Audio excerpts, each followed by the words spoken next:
Are you ready? I think I am. You ready? I think they're ready. What's going on, everybody? It's Kevin Kelm from the NBC Tower in downtown Chicago. This is Wrestlezone Nightly. What's up? If you're with us live, don't forget to share the link and pass it on to your friends. If you can't watch the whole show, hey, don't worry. It's still there. You can watch it on demand on Facebook or YouTube. And don't forget to subscribe to the podcast, Wrestlezone Radio, on your podcast app of choice.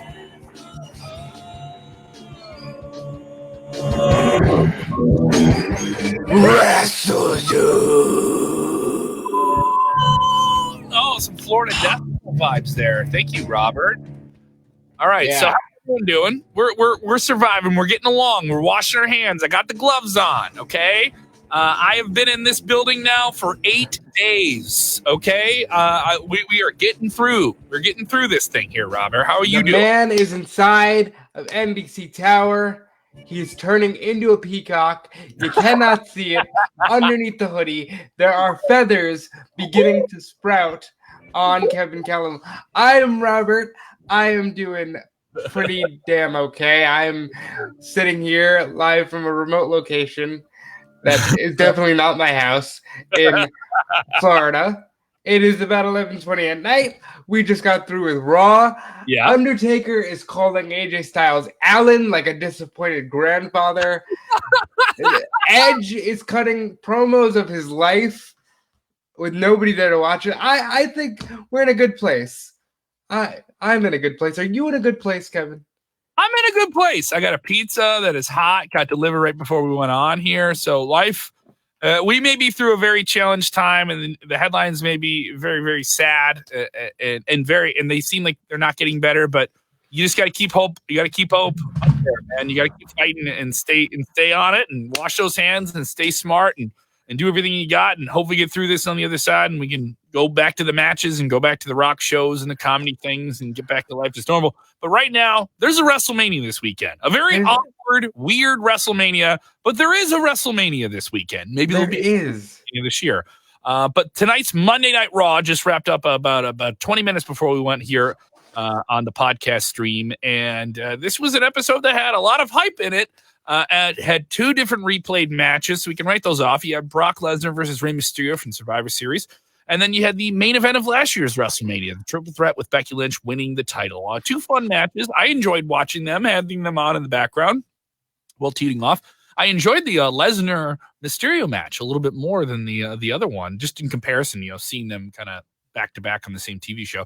I was at the Lesnar Mysterio match too, so there was a little bit more rewatch capability there. Oh, what did I miss that was on TV?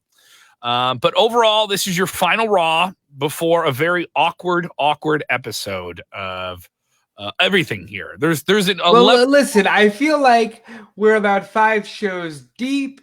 Mm-hmm. I think awkward is the new normal. Yes. I feel like we're good. We're good heading into the pirate ship. The very awkward, no pizzazz, all wrestling, no razzle dazz, just a little bit of punches and kicks. Razzle-dazz. Maybe we'll get some pre-filmed vignettes and stuff like that. Because did you see what they put out over the weekend? WWE put this out over the weekend. I actually loved it a lot. I'm a fan of Rocky. I've told you how much I'm a fan of the Rocky series. Mm-hmm. They basically did the Rocky IV training in the wilderness montage with Drew McIntyre, except in Scotland, and some old Scottish guy. Is it his dad? Is it his uncle? Is it his grandfather?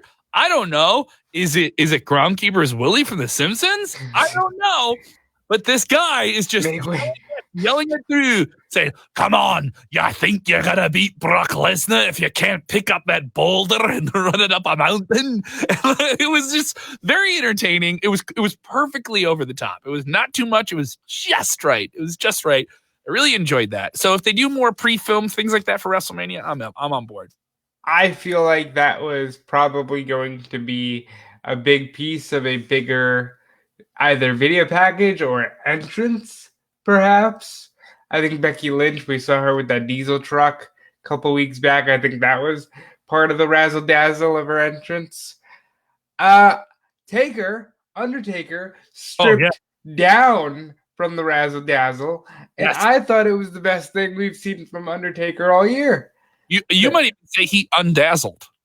He did undazzle. Listen, AJ Styles has made this feud very personal. He's talked all about his wife, Michelle McCool, and Undertaker basically was just like, all right, gloves off, kid. Listen, Alan. You're mad. You want to call me Mark? That's fine. Listen, bud, that's just business. But if you're gonna make fun of my wife, Michelle McCool, because you're mad because she got the Faith Breaker, or if you want to call it the Styles Clash, over, that's fine. Because you can talk about me all you want. I'll make you famous. Like, he threw down the American Badass Lions with the work shoot of my wife does your finish better than you, and by the way, you're nothing special, kid. You waited until everybody left. Like, and I told you coming into this, where's the American Badass? That's not my favorite version of the Undertaker, but in this setting, it fits. In this setting, it works. You know what? And it wasn't complete. You're still getting the dead man. He still had he turned and had the tombstone behind him with his name on it and the date and everything like that. I thought that was kind of neat and clever. And you still got, you're going to rest in peace. But you did get badass biker Undertaker in there too. I kind of liked it. It was, you might even say it's a turducken of Undertaker. It was, but you know what? It was the best. Turducken. He's the under turducken. Oh, come on. It's an under turducken, and it was one of the best utilizations of the Undertaker since losing the streak. I genuinely believe this was the best piece of work Undertaker has done on the microphone. And then he threw out the tease of bring those other two ass clowns with you because I'm bringing an unholy trinity with me. That to me says you're getting pure speculation. Don't hit up Wrestlezone. This is not legit. I think you're getting Kane, and I think you're getting the Big Show. Oh, you know what? That would be cool. You know what I would be cool with? If Michelle McCool came out and kicked somebody into that grave. Michelle McCool should come out and kick AJ Styles in the nuts. I mean, those are already very sore from about 2 years ago when Shinsuke Nakamura and they'd have it at kicking him in the nuts. The poor guy, he just can't get away from it. But I thought that was great. And then you fast forward, Kevin Owens had some great work done where he talked about, this Saturday, confirming their match would be on Saturday, he and Rollins. I'm proving to you that you're not a messiah, you're not a god. The one slip up I didn't like, he did call him a dipshit, by the way. That was good. Saying shiz on cable television is a relatively new thing, and AEW's already done it. There's a bunch of cable TV shows that have done. Apparently, you can't say it on network TV. I don't know why that is. But recently, in the last year, a lot of people love getting it in. It's like when you saw a PG-13 movie and they had one F-bomb they could get in. That's an unwritten rule. When you saw Fast and the Furious and The Rock walks off the plane, he goes, I want this guy. And then the Brazilian police chief is like, but why do you want this? I don't know why I'm doing a French accent for Brazilian. But he's like, but why do you want this lady? I like her smile. And one more thing. Stay out of my effing way. It was like the best swear ever. It was so ridiculous. This one worked because he made complete eye contact with the camera as if to say, I'm going to say dip shiz and you're going to hear it. Yeah. I enjoyed it. It was it was a long promo and it was a weird promo because it weird in terms of placement, but once he delivered it, it made sense. I was watching it on my phone. Usually things on my phone don't come off as good. I was like running down the hall to get something. I didn't want to lose it. And also it followed up a pretty strong 6-man tag match. Austin Theory was debuted as the kind of villain for Andrade, who has a rib injury, not a coronavirus related issue. And he'll take his spot as Angel Garza and Austin Theory from NXT will take on the Street Profits. Pretty strong 6-man tag match. I think the tag matches and this no fans element in the Performance Center are better because you get kind of the guys yelling at each other. You get kind of them like shouting from the ringside and like they feel that audible sense of we need to fill the gap. And I actually enjoyed it. Like Kevin Owens like talking trash from the apron was really, really cool. And some of those things like you wouldn't notice on TV near as much if there was a big arena crowd. I enjoyed it. Wasn't a great match. Wasn't the best match I've seen with no fans in the Performance Center the past few weeks, but it had a fun element. And then Seth Rollins sneaking in there, getting his stomp in after Kevin Owens got the pin on Garza. I thought it was a strong match that built up the desperation of Owens chasing after Rollins. I like that Garza eats the pin. I like that Austin Theory is protected. Here's a dude who's 22, 23. He's about to debut at WrestleMania. He's in the ring with Rollins. Michael LeBorn, and what do you guys think about Austin Theory getting this? I mean, this guy's right place, right time. You know, I mean, right place, right time. But moreover than that, there is a litany. There's a litany of talent in that performance center. There's a litany of talent in that locker room. Austin Theory got plugged because Austin Theory is the guy. Yeah. Austin Theory is a guy who I would build a promotion around for the next 10 years. Austin Theory is that guy. And I'm very excited to see what happens. Obviously, there's little to no chance that he and Angel Garza win the titles whenever they have the match on Saturday or Sunday. But it's still a really cool moment for him. And I think there's no looking back. I think he skips the line.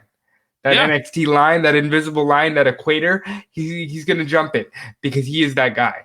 He is that guy who's going to carry the WWE for the next 10 years. The hype cloud has been around him ever since he got signed. And it's been thought that WWE has had the eye on him for a while. Obviously, he's in Evolve, and WWE and Evolve have a big relationship. But, I mean, if you're Austin Theory, you've skipped a lot of people in NXT to get over to Raw or SmackDown. Are people a little salty? Probably. Yeah. There's probably a lot of sodium right now in that locker room when it comes to discussing Austin Theory.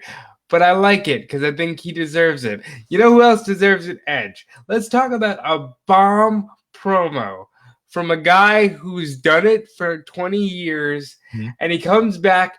And you know what I like about him? He's owning the fact that he's old. He's totally owning his battle scars. In the beard. He's not dyeing the beard. He's got gray in the beard. He's got the crow's feet. He's got all that going on. And he's owning it, and he's cutting these promos as if his life depended on him. I thought it was great to hear him say, Randy, you're jealous of my passion for this industry. And if you're not a junkie for this, then you're in my way. And you're talking to a guy who would jump face first into a table on fire with thumbtacks in his body just to grab the torch that you so carelessly threw away. That, first of all, there's a reason that there are guys who can probably talk people into buildings, and then there's everybody else who has to do 40 super kicks and just talking you into a building. And that match is going to be the best thing on WrestleMania 36. I have no doubt about that. Other things that happened on Raw were confirmed that Asuka and Kairi Sane will defend the women's tag team titles against Alexa Bliss and Nikki Cross. I gotta say this. I am loving Asuka the past few weeks. She's always been so. I mentioned that audibleness of no fans being there. So I think being loud and having a presence and a character adds something. Asuka had a small match with Kaden from NXT and was over pretty quickly, but cut a promo on commentary after the match. She went over to commentary, cut a promo. She that looked like an audible, by the way. That looked like it was just like, I just want to go do this. And she kept cutting them off when they're trying to do like the hard sell for the matches and stuff like that. I thought she's one of the most valuable players, I think, for the women, since no fans are there. She's such a panic in the ring. She knows how to do an entrance that feels big but not feeling corny. She's so loud and boisterous and just oozes her character. And has so much physical mannerisms that really pull you in. I really enjoyed her. I think she's been absolutely been one of the best female performers in this kind of no fans era that we're in right now. I think it says a lot when you can captivate an audience of none. And Asuka radiates through a television screen. Nikki Cross radiates through a television screen. Alexa Bliss, not so much. She's, always going to have that fan base because she is very popular. She's very good looking. But Asuka and Nikki Cross have their characters down pat. And Kairi Sane, I feel like the entire build, whether we knew it or not, to this year's WrestleMania was the possibility of her coming out on a pirate ship. And now there's nobody there. That doesn't mean she still can't come out on a pirate ship. You're very big on the idea pirate ship. Of the pirate ship. They have to have one. There has to be. You don't have that much graphics that make it seem like they're in the pirate town of Tampa Bay. Tampa Bay, your town, doesn't get Wrestlemania. They've been pushing this. Once they booked it at Raymond James Stadium, you told me immediately, someone's jumping off the pirate ship. You know, I guess that's a sunken treasure. We're going to have to wait for another year.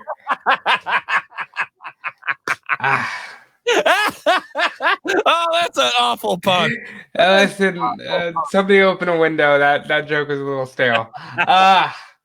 What will be of WrestleMania Pirates of the Slamabean? What will be of that? You know? I think 2 years. Yes. That's my personal take on it. You think first of all, I just want to make sure that you and everybody in the comments, we all get through this thing together. We gotta get through this first. Yeah. We gotta get through this. And we will, and we are. But Kevin, what didn't you like on Raw? Was there anything that was a little plotting to you?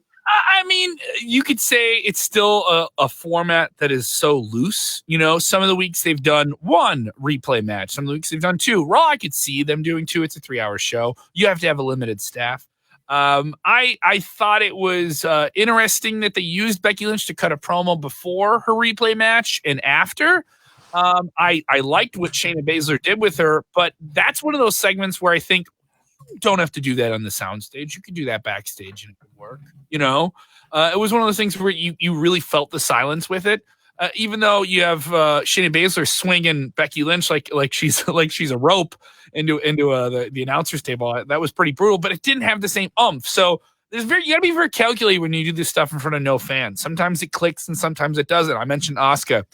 I thought Paul Heyman had a great promo. I thought Kevin Owens had a great moment. I thought, Undertaker doing something completely filmed backstage. If you want to go and do the vignette stuff, lean into the vignettes, lean into the cinematic, because I think that comes off better when there's not fans there for it. So I thought it didn't do him any favors, but it didn't take away from the match either.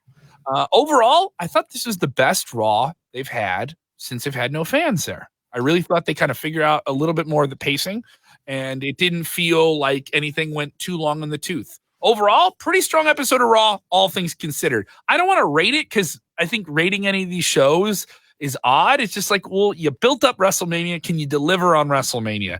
That's to me. I mean, there's plenty on the show you can enjoy in individual segments, or you go catch up on YouTube. But this is definitely an era of Monday Night Raw people look back at more for the documentary. I'm telling you, I want to see how they put these shows together, how they did all this under the regulations and everything like that, because everything for WrestleMania was already shot almost a week ago now. Well, listen, Kevin, that is your prerogative to not review it. You are a free American, and that is your right. I'm being fair. I think I'm being fair. Yeah, you're being absolutely fair. I agree with everything you said. But Richard Weaver in the comments says, strong 8. Would have been a 10 if there was a crowd. He liked the promo work. Okay. Michael says 6 out of 10. Matt Pessel being really snarky, saying 2 out of 10. Whose line is it anyway was on? Some good ad-lib improv comedy. I like it. We're talking wrestling. Well, how can he even rate it if he wasn't watching it? Your rating is nothing. You are not. He says 2 out of 10 because it took him 2 seconds to flip the channel over whose line. Okay. William T. Wager says he loves wrestling. Scott George says Raw gets a 10 considering the circumstances until this thing is over. So we got some pretty generous people here. I'm going to give it a 7. I like good promos. I don't like empty arena matches. I will like them on Sunday when it's Edge and Randy Orton and a brawl to the death, basically. Oh. Now, we talked WWE Raw, but this is the daily, and there was one other big chunk of news that came from the day. Big chunk of news. AEW. Yeah. New championship belt. Now, fans have been clamoring for this for a while. That's kind of the standard promotion setup. We got a world champion, a women's champion, a tag champion, and then we got to get that secondary belt, that silver medal, that intercontinental title to the world title, that U.S. title to the NWA world title. And this will be the AEW TNT championship. Now, in case you missed it, they are partnered with Warner Media, AEW Dynamite every Wednesday on TNT. They did not want to call it the television title. Clearly, they wanted to do something a little more unique. So this is the TNT Championship. Kevin, what do you think? It's a clever turn to name it after your TV partner.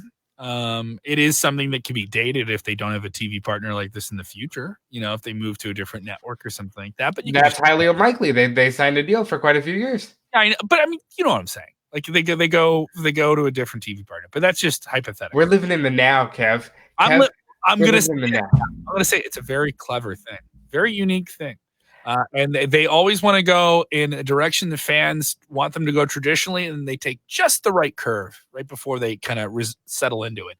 And they've done this with the Casino Battle Royal. All right, we need our own Royal Rumble scenario. All right, we're gonna do it with the deck of cards. We're gonna add something different to it. So they've definitely tried to take traditional wrestling formats, and this is a traditional wrestling format title, the working man's title, the semi-made card title, right? And having a tournament, that's not broken. But naming it after your TV partner, very unique. And then you get into this one world here that I've always thought that WWE or big time wrestling promotions could do, and this is just me, the media guy. How come you don't have more sponsors having their names on events? Like there's Snickers presents Wrestlemania. They never have the trophy or something like that. I remember as a fan of Chicago White Sox, they take on the Chicago Cubs, and they used to have the Crosstown. Now they have the Crosstown Cup. Every year it's presented by like a different sponsor. It's the BP Oil Crosstown Cup or something like that. And there was Slim Jim presents Halloween Havoc back in the day. There's lots of that. I can definitely see AEW getting more into that as they go along and they gain the partnerships. And this feels like something to say that they can do that. And I thought it was a very clever business move more than it is actually a wrestling move. I know wrestling fans in the service think, oh, it's cool. It's a new championship. It's something that I want to see on a T-shirt or something, or want to buy a replica. Really, to me, it strikes me as a licensing and branding move and saying, here's how much we love TNT. Here's how much we appreciate them. We're going to brand them into what we do and prove that our content is symbiotic with everything else that's there. Because so much with wrestling, and you can see this even with, we hear this all the time. Wrestling proves to be a very strong, consistent ratings performer. It's first run TV, 52 weeks of the year. And you don't get that out of any other show if you're USA or Fox, right? So you want WWE for that reason. But then there's always people that say, oh, well, it only sells this certain crowd. Like there's always that hoop you have to get through. It's always a wrestling show, right? There's always you and I have heard this before, right? Right. So this is a clever way for them to completely bridge those two gaps. Hardcore wrestling fans are going to tune in, watch wrestling, and here's something that we're branding for anyone who's an advertiser to come in and say, look how much we brought in our broadcast partner. How much can we bring in you? That's me as a media guy seeing it. That's totally you're thinking with an eye beyond. Now I'm thinking they want to do a TV title. There's a chalkboard that said red strap ? I think they wanted to do the television title. I think NWA beat them to the punch a little bit. Hey, how can we be different but similar, and also pay homage to this great business partner who has shown the favor in us to give us more years, give us a second show. Yeah. Now, the first half of the competitors will be revealed tomorrow night on AEW Dark on YouTube. Mm-hmm. And then the second half will be revealed Wednesday on Dynamite.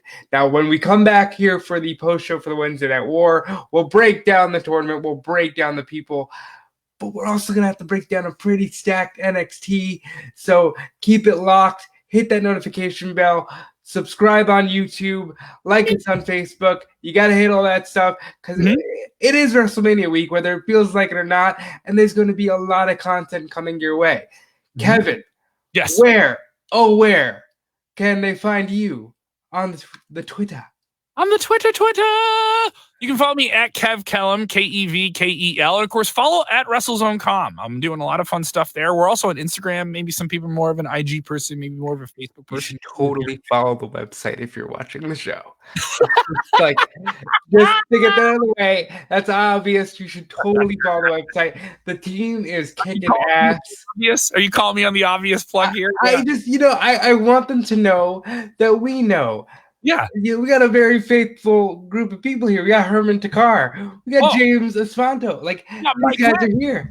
We got Mike Lynch. I haven't seen the Lyncher in here. I see.